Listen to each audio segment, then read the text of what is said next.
दोस्तों आज हम बात करेंगे तोरई की अगेती और आधुनिक खेती के बारे में। आधुनिक खेती मतलब ज़्यादा उत्पादन और ज़्यादा मुनाफा। तोरई की खेती से कैसे लिया जा सकता है, तोरई की खेती करने का सही समय कौन सा है, अगेती खेती अगर हम करें तो कौन से महीने में हमें अगेती खेती इसकी करनी चाहिए, लगाने का तरीका क्या है, बेसल डोज या खाद उर्वरकों के बारे में भी बात करेंगे, बेड प्रिपरेशन और प्लास्टिक मल्च के बारे में भी हम इस वीडियो में बात करेंगे। साथ ही प्लांट से प्लांट की दूरी, बेड से बेड की दूरी, यानी A to Z जानकारियाँ आज के इस वीडियो में आपको मिलने वाली है। वीडियो को कंप्लीट देखिएगा। चैनल पे नए हैं तो चैनल को सब्सक्राइब जरूर कर लीजिएगा और साथ में बेल आइकन भी प्रेस कर दीजिएगा ताकि समय समय पे आपको खेतीबाड़ी से रिलेटेड वीडियोज मिलते रहे। नमस्कार दोस्तों, मेरा नाम है सुरेश और आप देख रहे हैं खेत किसान झुंझुनू। दोस्तों अलग अलग एरिया में और अलग अलग क्षेत्रों में तोरई को कई नामों से जाना जाता है, जैसे तोरई, तोरू, नैनवा, गिलकी। आपके एरिया में या आप इसको किस नाम से जानते हैं, कमेंट सेक्शन में आप जाके ज़रूर बताइएगा ताकि हमें और अन्य किसानों को भी पता चल सके कि अलग अलग एरिया में इसको किस नाम से या आपके एरिया में इसको किस नाम से जाना जाता है। दोस्तों तोरई की अगेती खेती काफ़ी किसान भाई करते हैं और काफ़ी किसानों की पसंदीदा खेती है तोरई की खेती। अगर आप करते हैं तो इससे काफ़ी शानदार उत्पादन और काफ़ी शानदार मुनाफा लिया जा सकता है तोरई की खेती करके, क्योंकि बहुत अच्छा प्रॉफिट निकल के आता है। अगर आप तोरई की अगेती खेती कर लेते हैं तो इसका जो मंडी भाव है वो आपको काफ़ी शानदार मिल जाता है। अगर इसकी आप अगेती खेती करते हैं तो इसके जो मंडी भाव हैं वो कम से कम 40-50 रुपए तक मिल जाते हैं। मतलब कई बार जो है इसके जो मंडी भाव है वो 70-80-100 रुपए तक भी चले जाते हैं। जब शुरुआत में इसकी मंडी में आवक होती है फरवरी माह में, तो उस समय इसके मंडी भाव काफ़ी अच्छे देखे जाते हैं और इसके चलते इसका उत्पादन भी अच्छा मिलता है और इसका उत्पादन अच्छा मिलता है और साथ ही मंडी भाव इतने अच्छे मिल जाते हैं तो इससे जो मुनाफा निकल के आता है वो काफ़ी शानदार निकल के आता है। सबसे पहले हम बात कर लेते हैं तोरई की अगेती खेती अगर हम करें तो हमें कौन से माह में तोरई की खेती करनी चाहिए। दोस्तों अगर आप तोरई की अगेती खेती करने की सोच रहे हैं तो आप इसको नवंबर माह में भी लगा सकते हैं। 15 नवंबर के बाद में आप इसकी खेती कर सकते हैं। दिसंबर माह में भी इसकी खेती कर सकते हैं या 15 जनवरी से पहले पहले आप इसकी खेती कर सकते हैं अगर आप अगेती तोरई लगाना चाहते हैं। लेकिन आपको अगर आप इसकी अगेती खेती करने की सोच रहे हैं तो अगेती खेती यानी कि नवंबर, दिसंबर, जनवरी में आप इसकी खेती करेंगे तो आपको लोटनल विधि से इसकी खेती करनी पड़ेगी, क्योंकि टेम्परेचर काफ़ी कम होते हैं, पाले वगैरह पड़ते रहते हैं। तो उस समय अगर आप इसकी बीज की बुआई करोगे तो लोटनल के बिना ना तो बीज का जर्मिनेशन होगा और ना ही आपके प्लांट ठीक से ग्रो कर पाएंगे। पाले की वजह से आपके प्लांट खराब भी हो सकते हैं या नष्ट भी हो सकते हैं। तो लोटनल विधि से अगर आप खेती करेंगे तभी आप इसकी अगेती खेती कर सकते हैं। लेकिन लोटनल विधि से इसकी खेती अगर आप करेंगे तो खर्चा भले ही आपका थोड़ा सा ज़्यादा हो जाता है, लेकिन जो प्रॉफिट निकल के आता है वो काफ़ी शानदार निकल के आता है।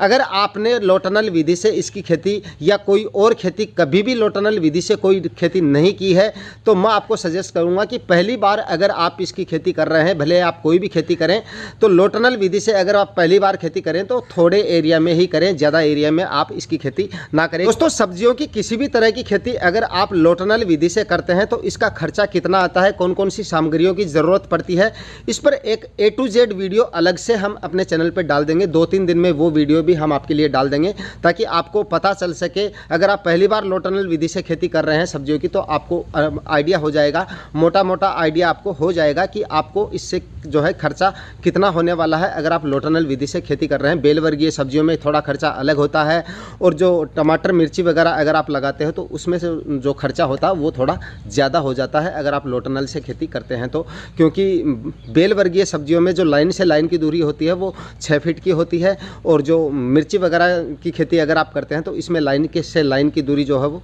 3 से 4 फीट की होती है, तो उसमें जो आपका खर्चा है वो थोड़ा सा ज़्यादा हो जाता है। तो दोस्तों फाइनली अगर आप अगेती तोरई की खेती करने की सोच रहे हैं तो नवंबर, दिसंबर और जनवरी माह में कभी भी आप इसकी खेती कर सकते हैं। आप अपने एरिया के हिसाब से या आप अपने खेत के हिसाब से, जब आपका खेत खाली हो जाए, जब आपके पास समय हो, आप अपने हिसाब से इसकी खेती कभी भी कर सकते हैं। नवंबर, दिसंबर और जनवरी माह तक अगेती खेती इसकी कर सकते हैं। इसकी खेती करने का तरीका क्या है, देखिए अगर आप तोरई की अगेती खेती करने की सोच रहे हैं तो 5 से 6 ट्राली सड़े सड़े हुए गोबर की खाद आपको अपने खेत में डालनी है। और उसके बाद में एक कल्टीवेशन आपको हेरो या रोटावेटर से कर देना है। और उसके बाद में रासायनिक जो खाद होते हैं उनका भी आपको एक बेसल डोज के रूप में एक खुराक और डाल देनी होती है। उसमें आपको क्या लेना है, 40 kg DAP लेना है और 30 kg MOP पोटास भी आपको साथ में ले लेना है। दोनों खादों को अच्छी तरह से मिक्स करके और ज़मीन में स्प्रेड बिखेर देना है।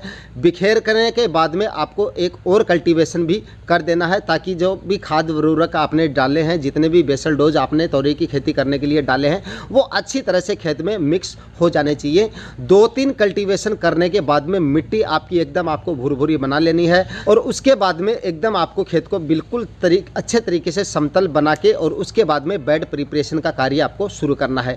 बेड बनाने से पहले आपको ध्यान रखना है कि आपकी मिट्टी जो है वो ज़्यादा गीली नहीं होनी चाहिए, नमी मिट्टी में ज़्यादा नहीं होनी चाहिए। अगर मिट्टी गीली ज़्यादा होगी तो आपके जो बेड है वो अच्छी तरीके से नहीं बनेंगे, साइज भी उनकी ज़्यादा अच्छी नहीं आएगी। उस समय आपकी जो मिट्टी है, कहने का मतलब है उसमें ज़्यादा नमी नहीं होनी चाहिए, ज़्यादा डलियाँ भी नहीं होनी चाहिए, एकदम भुरभुरी मिट्टी होनी चाहिए। उसी समय आपको जो है बेड बनाने हैं। बेड बनाने से पहले कहने का मतलब है कि 2 से 3 कल्टीवेशन करके ज़मीन को एकदम आपको अच्छे तरीके से तैयार कर लेना है। उसके बाद में बात करते हैं बेड बनाने की जो तरीका है वो किस तरह से आपको बेड बनाने हैं, यानी कि लाइन से लाइन की दूरी आपको कितनी रखनी है। तो यहाँ पर आपको 6-6 फीट की दूरी पर बेड है वो बनाने हैं, क्योंकि तोरई की जो बेल होती हैं, जो लताएं होती है, वो काफ़ी ज़्यादा फैल जाती हैं। तो बीच में स्पेस इतना आपको रखना ही है, कम से कम 6 फीट की दूरी आपको लाइन से लाइन की जो दूरी है वो 6 फीट रखनी है। 6-6 फीट की दूरी पर आपको बेड बना लेने हैं। और बेड बनाने के बाद में प्लास्टिक मल्च बिछाने से पहले आपको ड्रिप इरीगेशन की 16 mm की ड्रिप इरीगेशन की लाइन बिछानी है। उसके बाद में आपको प्लास्टिक मल्च का इस्तेमाल ज़रूर करना है, क्योंकि सर्दियों में आप इसकी खेती कर रहे हो, अगेती खेती कर रहे हो, तो नवंबर-दिसंबर में आपको तोरई है वो लगानी पड़ेगी। उस समय आपको प्लास्टिक मल्च लगानी ज़रूरी है। 25 माइक्रोन की आप प्लास्टिक मल्च काम में ले सकते हो। प्लास्टिक मल्च बिछाने का सही तरीका क्या है वो भी मैं अलग से वीडियो बना के आपको बता दूंगा। जिस समय हम इसकी खेती करेंगे उसी समय वो भी वीडियो अलग से डाल देंगे। कई किसान भाई प्लास्टिक मल्च भी ठीक तरह से नहीं बिछा पाते हैं, उसके बाद में वो निकालने में काफ़ी दिक्कतें आती हैं, तो उसका भी मैं अलग से एक वीडियो बना के डालूंगा। उसी हिसाब से आप प्लास्टिक मल्च अगर बिछाएंगे तो आप आसानी से उस प्लास्टिक मल्च को वापस निकाल सकते हैं और अगली फसल में भी आप जो है उस प्लास्टिक मल्च को काम में ले सकते हैं। इस तरह से आपको प्लास्टिक मल्च बिछानी है। और प्लास्टिक मल्च में जो प्लांट में लगाने के लिए या सीड को लगाने के लिए आपको होल निकालने हैं, वो 1-1 फीट की दूरी पर निकालने हैं। यानी प्लांट से प्लांट की दूरी आपको 1 फीट रखनी है और लाइन से लाइन की दूरी आपको 6 फीट रखनी है। इस तरह से आपको अपनी खेत की तैयारी करके और प्लास्टिक मल्च बिछा के बेड प्रिपरेशन का कार्य कंप्लीट कर लेना है। दोस्तों अब बात कर लेते हैं तोरई की उन्नत किस्मों के बारे में। यहाँ पर आपको तोरई की वैरायटियाँ जो है वो कौन सी लेनी है, तो नंबर 1 पे आता ही है ईस्ट वेस्ट कंपनी की नागा के नाम से एक वैरायटी आती है, आप उसका सिलेक्शन कर सकते हैं।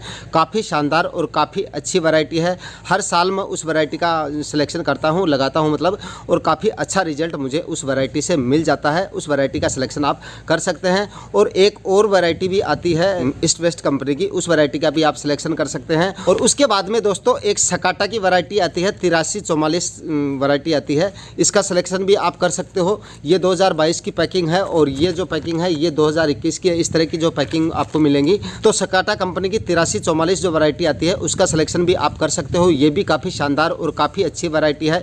इसको भी मैं हर साल लगाता हूँ, इसका भी काफ़ी अच्छा रिजल्ट हमें मिल जाता है। तो यहाँ पर आप ये 2-3 वैरायटियाँ जो है वो लगा सकते हो, काफ़ी अच्छा रिजल्ट आपको इनसे मिल जाता है। तो इन वैरायटियों का सिलेक्शन करके आप अपने सीड सोविंग का कार्य कंप्लीट करें। और सीड सोविंग का कार्य कंप्लीट होते ही जिस दिन आप सीड सोविंग करें उसी दिन आपको लो टनल से उन बीजों को कवर कर देना है। यानी जो बेड आपने बनाए हैं उन पे बीज लगाए हैं उनको आपको लो टनल उसी दिन लगा देना है।